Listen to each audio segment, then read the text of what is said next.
कहते हैं जो हमारे पास नहीं होता है उसका मोल हमारे लिए बहुत ज़्यादा होता है, जो नहीं होता है वो होता है सबसे खूबसूरत।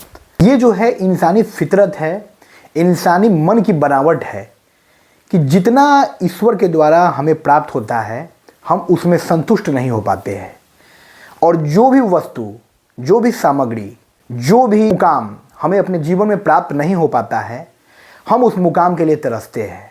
जबकि सबसे पहले हमें ये सोचना होगा, हमें इस विचार को अपने अंदर आत्मसात करना होगा कि हमें इस इंसानी फितरत से, हमें इस इंसानी व्यवहार से बाहर निकलना होगा। हमारे पास जितना है वो पर्याप्त है, हमारे पास जितना है वो पर्याप्त है, समुचित है। अपने जीवन में संतुष्टि का भाव होना चाहिए। कहते हैं जो प्राप्त है वही पर्याप्त है, जो प्राप्त है वही पर्याप्त है। जब यह भावना हमारे मन के भीतर धर कर जाएगी तो हमें इस दुनिया की जो भी भौतिक वस्तुएं हैं उनके प्रति आकर्षण खत्म हो जाएगा। इंसानी फितरत क्या होती है, इंसानी बनावट क्या होती है? जब हमारे पास बहुत ही कम धन होता है तो हम उससे ज़्यादा की चाह करते हैं। जब फिर उतना हो जाता है फिर भी हमारी चाह जो है ख़त्म नहीं होती है, हम उससे भी ज़्यादा का चाह करने लगते हैं। इसी तरह जब हमारे पास 1000 होता है तब हम लाखों का ख्वाब देखते हैं, और फिर जब लाख प्राप्त कर लेते हैं तो फिर करोड़ों के लिए प्रयासरत रहते हैं, करोड़ों का ख्वाब देखने लगते हैं। जब करोड़ हो जाता है तो फिर उससे आगे हम अरबों की चाह में अपने रातों की नींद जो है, अपना जो सुकून है उसको उड़ा बैठते हैं। इसी तरह इंसान जो है उत्तरोत्तर उसकी महत्वाकांक्षा बढ़ते जाती है जिसका कभी अंत नहीं है। इस ब्रह्मांड में, इस दुनिया में कोई भी ऐसा इंसान नहीं है जो स्वयं को प्राप्त हुए मुकाम से, धन से, या उसको जो भी परिवेश मिला है उससे संतुष्ट है। कोई नहीं है, क्योंकि ये इंसानी फितरत है, इंसानी मानसिकता है, मनोवैज्ञानिक प्रभाव है जिसके वशीभूत जो है मानव अपने महत्वाकांक्षा के वश में उत्तरोत्तर जितना है उससे ज़्यादा की चाह में अपना संपूर्ण जीवन बिता देता है। अपना संपूर्ण जीवन इसी भागदौड़ में बिता देता है, इन भौतिक वस्तुओं की चाह में बिता देता है जिसका कोई महत्व नहीं है हमारे जीवन में।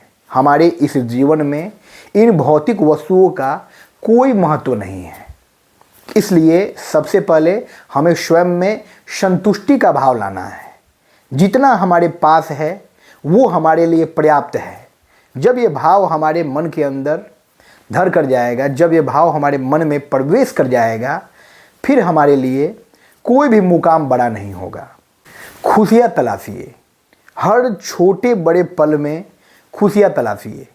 एक संतुष्टि का भाव हो हमारे जीवन में। जब हम संतुष्ट हो जाएंगे अपने वर्तमान स्थिति से, संतुष्टि का भाव लाने का मतलब ये नहीं है कि हमें जीवन में जो है आगे बढ़ने का प्रयास नहीं करना है। हमें अपने जीवन में आगे बढ़ने का प्रयास करना है, परंतु इन भौतिक वस्तुओं के प्रति बहुत ज़्यादा आसक्ति अपने मन के भीतर नहीं लाना है।